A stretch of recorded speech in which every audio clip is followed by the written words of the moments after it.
I stood on a deserted street and stared at my mother's front door as though I'd never seen it before. Mostly because I hadn't.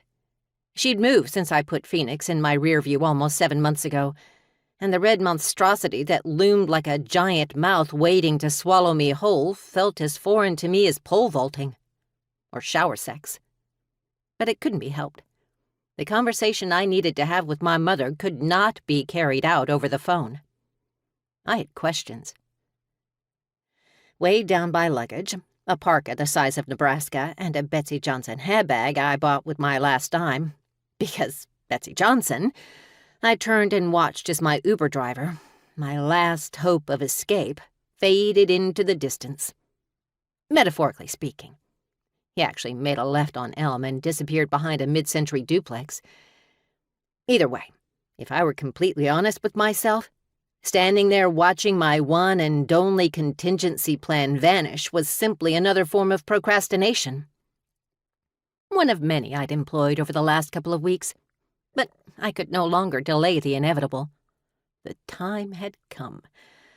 No more dragging my feet. No more stalling. No more puttering or fiddling or, "Excuse me." A small voice emanating from somewhere on my right interrupted a very tenuous thought process. How many synonyms were there for procrastination? I looked down at a kid on a trike, thankful for yet another reason to delay the inevitable discomfort hurtling toward me like a runaway train. The girl had glistening dark skin, 2 pigtails on the top of her head that stood up like antennae, and the most incredible set of eyes I'd ever seen. Rich amber irises framed in a centuries-old setting, full of curiosity and mischief and a hint of annoyance. I was apparently blocking her path. Wearing a rainbow tee, pink ruffled shorts, and sparkly cowgirl boots, she rocked her trike back and forth as though unable to sit still, even for a few seconds. Even now.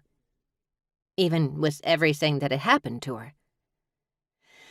Being new to the whole seeing dead people thing, her presence startled me at first, especially when I noticed the skin scraped raw on one side of her face and down her left arm.